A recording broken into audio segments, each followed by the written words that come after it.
The liquor started disappearing off the shelves last July when Seagram's and Sons quit doing business with Oklahoma wholesalers.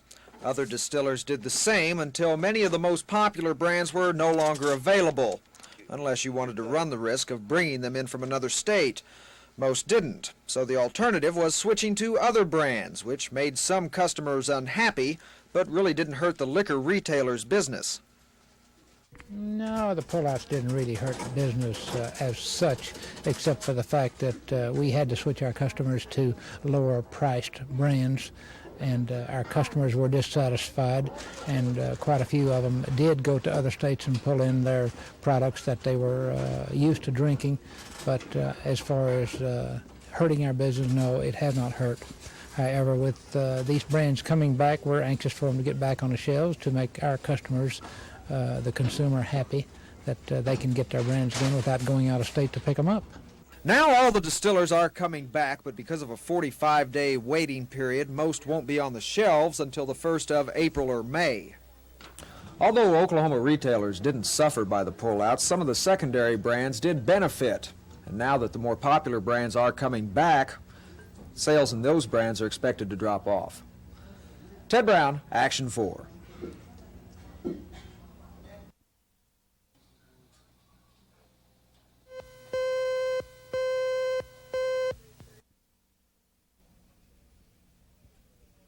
There's been some changes in the drug since the 60s. For one, its form has changed. It's now being sold on transfers containing blotter acid, a liquefied form of LSD put on paper. The transfers have pictures of popular characters stamped on them, like these of Snoopy. There's a reason for the animated change. The hallucinogen is now being targeted at a younger buyer, school kids. I mean, they're trying to make a demand among younger people because they don't know about it, and B, they're unsuspecting. Parents and public influence and this sort of thing is going to be able to stop it. If the kids don't want it and the kids find out it's bad, they're going to want to stay away from it. And we think that will make the problem go away in and of itself because it is such a heinous crime against children. We want to stop it. We want to stop it right now, and that's why we're going in the very early stages of this problem. So far, it appears the transfers have not spread to Oklahoma schools. If they do, it means big trouble because today's teenagers are very susceptible and naive when it comes to LSD. Users of the 60s had former drug abusers and medical experts telling them horrifying stories about the dangers of LSD. They in turn told their younger brothers and sisters not to use the drug 10 years later. But these school children have no one, so they learn from experiencing. And that experience can be tragic. Sherry Sellers, Action 4.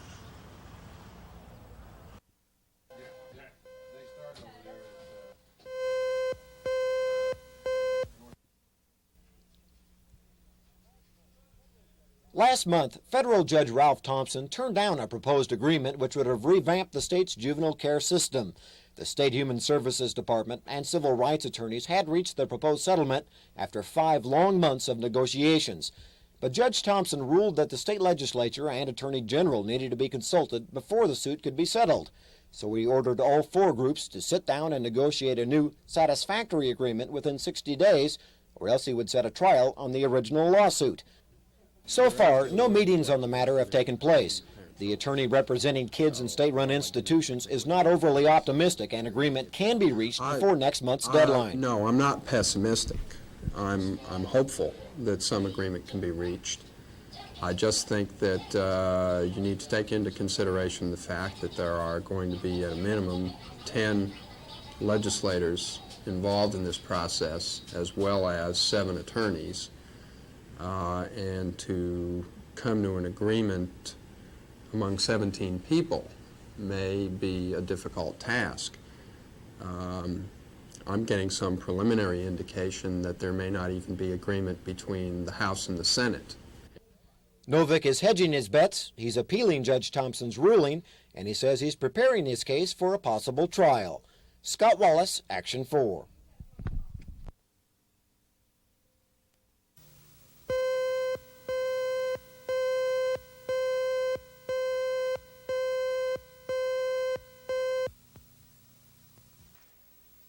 A Attorneys who have sued the state on behalf of children in juvenile welfare institutions are seeking new reports on child abuse in the facilities. Prosecutors with the legal aid of Western Oklahoma have filed a lengthy request in federal court asking for items they need if the case goes to trial. What we're asking for now is merely an update of everything we had asked for before, which would include abuse reports, restraint reports, documents regarding the treatment being given to the children. We want general documents concerning the placement of children within the welfare department. And we're also now asking for them to produce all of their restraints that have been used, such as handcuffs and ankle cuffs and so forth, so that we can take photographs of those materials. A tentative agreement had been made in the class action suit, but a federal judge threw it out, arguing that the legislature should have been included in the discussion. A new legislative meeting has been scheduled for next week. The Department of Human Services is hopeful an out-of-court settlement can be negotiated. We still have a great deal of confidence in the original proposed stipulated agreement, and we're going to be entering in good faith into discussions with the members of the House and the members of the Senate to try to convince them that this is a good negotiated settlement, and we have a great deal of confidence that they will agree with that. Approximately 6 weeks remain for the Special Legislative Committee to reach a settlement. If one is not negotiated by that time, a trial date for the case will be set. Carol Lambert, Action 4.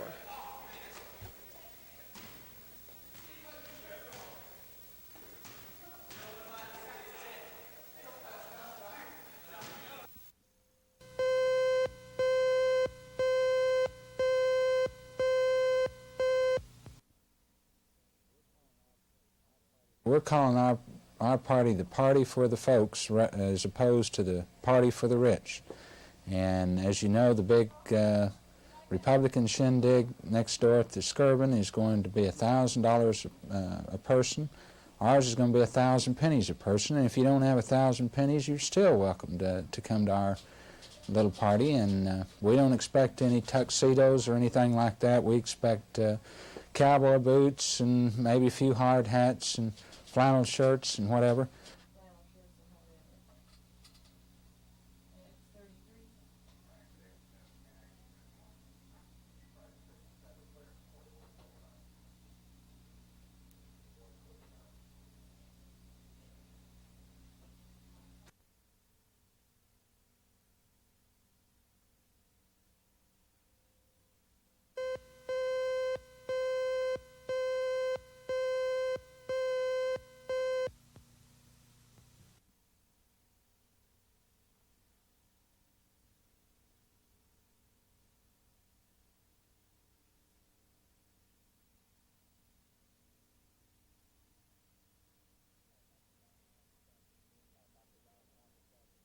Dr. Don Halverstadt this morning examined the governor and said that the governor's temperature was normal, that he's feeling much stronger, and he's doing fine.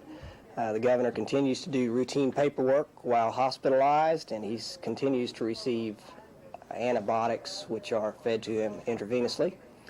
He is expected to be released from the hospital this Friday.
than 600 inmates in the Oklahoma prison system currently have roommates.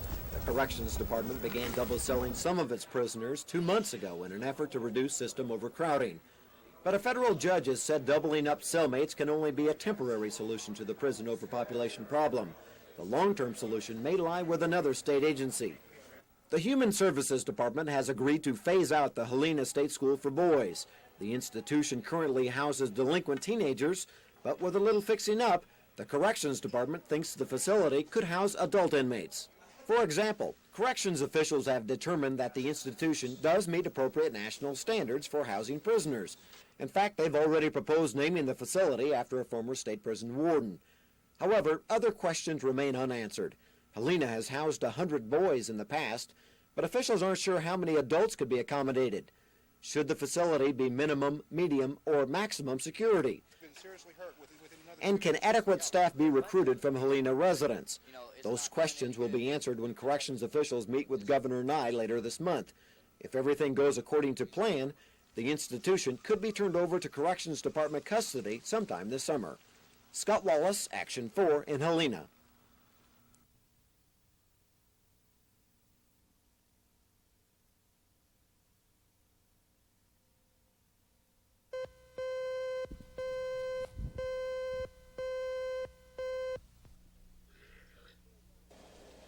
The state fairgrounds cattle barns have become beauty salons of sorts in the last few days. Cattle from all across the state are being cleaned and dried and brushed to look their best.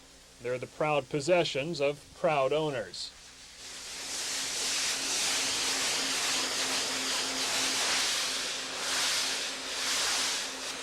They're doing it to please the piercing eye of a judge and a prospective buyer. These are steers, so for all practical purposes, they might as well be steak. But after nearly a year of cleaning and caring, the fatted calf is hard to let go. He's better than the average animal. You go out there and you spend all this time with him, you want him to look his best. You want everything to be just right. No matter how just right everything is and how near his best an animal looks, he makes the final parade down a dusty roadway into an even dustier arena, where the proud owner hopes the animal acts as good as he looks. For the eyes of the peer and the parent, the judge and the buyer, are on them both. Charles Schnitzer, Action 4 at the State Fairgrounds.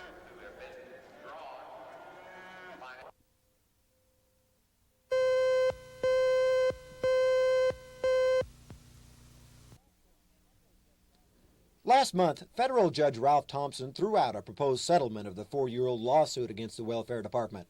The original agreement would have made some sweeping changes in Oklahoma's juvenile justice system, but Judge Thompson said any agreement would have to meet the approval of state legislative leaders. Because I don't think any of us want to be in the position of being under any threat of a court order or any somebody else really in charge of us running our system. Today, those leaders met with Governor Nye and representatives from the State Human Services Department. It was the second meeting of the committee, but so far things haven't progressed much beyond the education stage. It is known that some legislators objected to a couple of items in the original settlement. They questioned the appointment of a special master to oversee the state's juvenile institutions, and they wondered if the settlement would in effect rewrite some state statutes governing confinement of people with mental health problems. The Justice Group's job is to come up with a fair settlement which will fit in with some already proposed measures.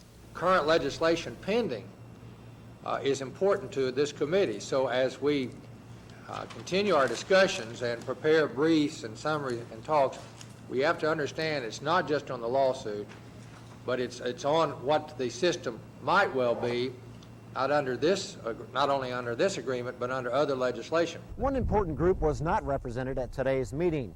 Attorneys representing kids kept in state-run institutions have not attended either of the meetings so far. And one legal aid lawyer I spoke with told me he hopes these meetings are successful, but he's not banking on it. He's preparing his case for a possible trial. Scott Wallace, Action 4 at the state capitol.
Court resumed this morning in the Logan County Courthouse for the murder trial of Michael Newbury, a cable TV installer. Newbury is accused of raping and killing 15-year-old Janella Garrett last August. One of the first witnesses that was called to the stand this morning was 4-year-old Christy Nair. Christy was one of the children that Janella Garrett was babysitting the night Janella was murdered. Based on her young age, Judge Ray Wall ruled Christy could not testify. But the judge did allow Christy's father, John Nair, to testify what was told to him by his daughter. In his testimony, Christy said Janella had left with a TV man in a brown pickup. Christy told her father she'd wanted to go with them, but they said there wasn't enough room. Mr. Nair added that Christy said Janella did not look sad or unhappy when she left the house that night. Defense attorney Burt Richard is now questioning John Nair. Carol Lambert, Action 4 at the Logan County Courthouse.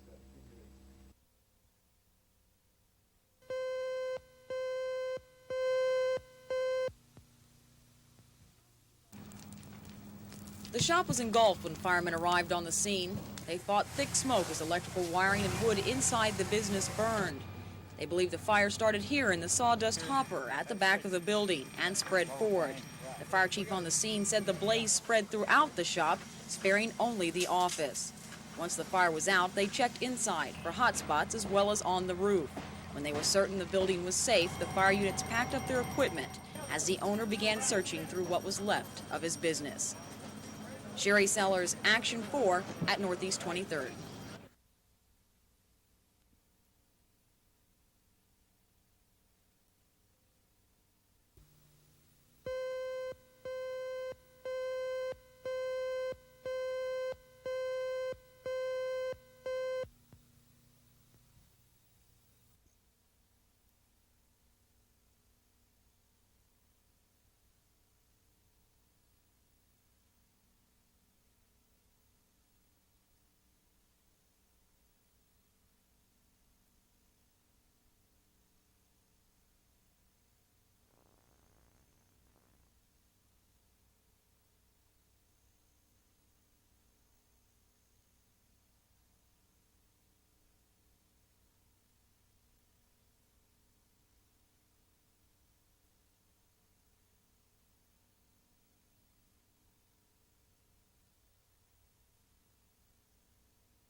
The Oklahoma Tax Commission issues thousands of license plates each year. Hundreds of Oklahomans have their tags uniquely inscribed. But there is an inscription on some tags that's more than a personal signature of sorts. It's a declaration of pride in Old Glory. Under Oklahoma law, ex-prisoners of war receive special lifetime tags for a minimal charge. Well, Oklahoma has always been receptive to the veterans of this great state, especially the legislature and the governors who have served. And POWs was a great acknowledgement to them of the battle that they had borne, and so they came into being the POW tag. An inexpensive license plate hardly seems worth the time and the turmoil spent as a prisoner of war, but the Veterans Administration points out that it is one way that Oklahomans can say they are proud of those veterans who fought in foreign wars. Debbie Mash, Action 4 at the Veterans Memorial Building.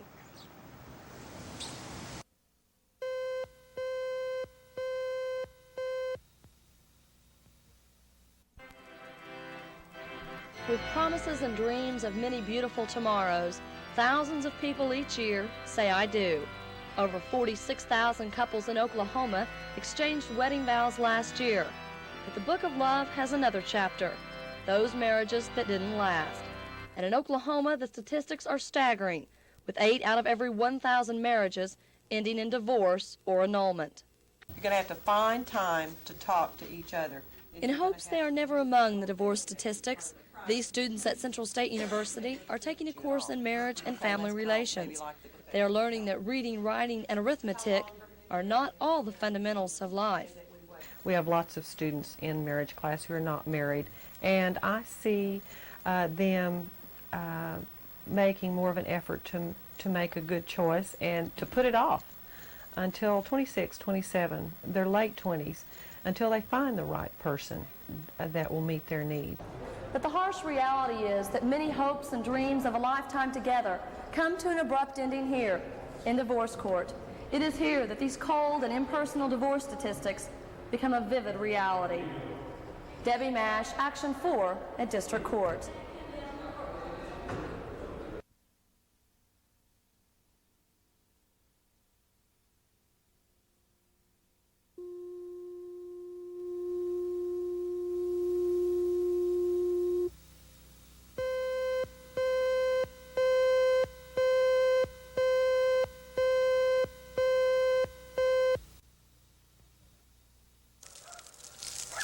Although Oklahoma City is not experiencing water problems, many outlying cities in the state are facing water shortages. In many cases, activities such as watering a lawn or garden have been restricted. The shortage stems from not a lack of water, but facilities to get the water to the people and provide adequate water pressure. For example, some water treatment plants in Oklahoma need modernizing. In other cases, it's the delivery system that needs upgrading.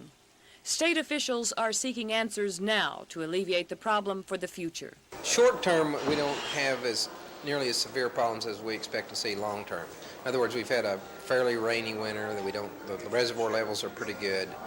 Long term, we need some additional storage, we need some additional distribution facilities.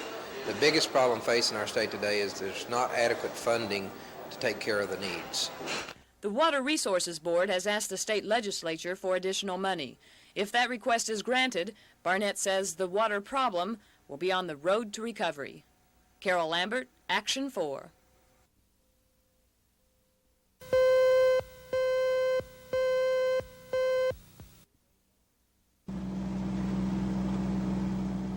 The lights came up tonight for the Bozo Ball. That's right, Bozo. It's not spelled that way, but it is pronounced that way. It was held in the Civic Center Music Hall's Mirror Room. And lucky for some of these people, there are no mirrors in the Hall of Mirrors. Otherwise, they might get a look at themselves and go home. And then the individual artists of Oklahoma wouldn't get any money for their cause. And that's what this is all about, after all. It's a fundraiser for needy Oklahoma artists.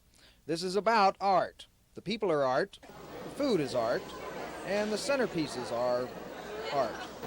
Yes, art. 50 people contributed art. People contributed food, and a couple of hundred paid $15 a head to get in, looking like this. It is a big success, however, and will probably be done again next year. Ted Brown, Action 4 at the Civic Center.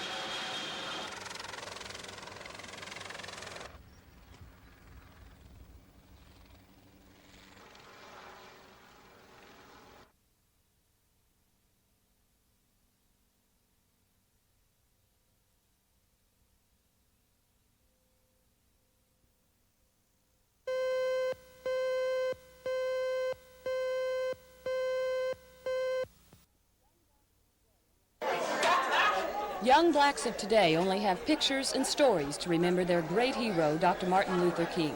For them, it's difficult to imagine the discrimination that took place in our country 25 years ago. But their elders are working hard to keep King vivid and alive in their heritage. Today, a one-act drama entitled Martin gave both young and old a synopsis of Martin Luther King's trials and tribulations. Montgomery says, take the bus and leave God driving to us. This particular bus scene was a strong focal point in the drama. In 1955, Rosa Parks strongly refused to give up her seat on a segregated bus in Montgomery, Alabama. For her refusal, Rosa Parks was arrested. Bus is crowded, lots gotta stand, that's what Jim told me. I'm not moving, I'm tired, my feet hurt. Well, now look, girls. you can either stand up now or you can sit down in jail. Just right. I'm not moving. Oh, you just better come with us. That single incident triggered the beginning of a nonviolent protest led by Martin Luther King, and in turn, his first arrest. King was to see the inside of prisons many times after that, but his determination to bring equality and justice for the black people did not falter and has remained strong in present day.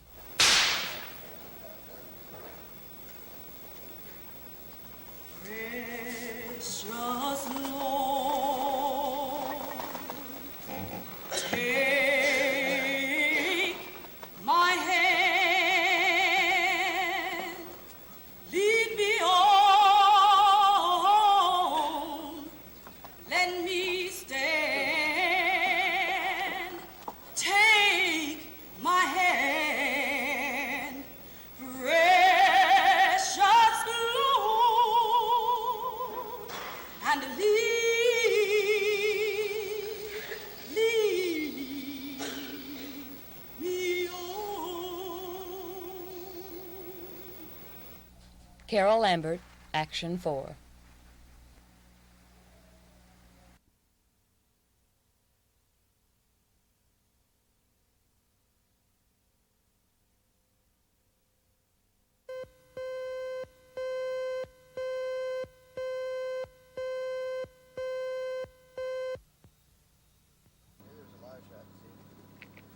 The last car rolled off the assembly line at the Oklahoma City General Motors plant on January 15th.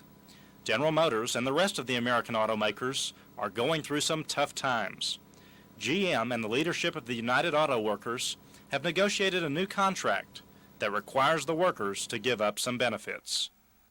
Local UAW members went to the Capitol Hill Sports Arena to vote on the contract. If approved, the union will give up its 3% annual pay hike, defer cost of living increases, accept fewer paid personal holidays, and allow GM to hire new workers at a lower wage rate than existing employees receive. The contract does not call for a pay cut. Auto industry analysts say the total package of concessions could save GM between $2 and $3 billion during the 2.5 years the contract would be in effect. In return, GM agreed to establish a profit-sharing plan, to try a lifetime employment program at 4 plants, and to guarantee payments to workers with at least 10 years' experience if they're laid off because of a plant closing. No, I do not. Auto workers disagree about the merits of the contract. Actually, to my way of thinking, we haven't really given up anything. We have had all the gravy for too long. Man, I've only got 2 years seniority, and for me, it really doesn't offer anything. Voting continues through Tuesday. Then votes here will be added to votes around the country to determine if the UAW has ratified the contract. Bill Ross, Action 4, at the Capitol Hill Sports Arena.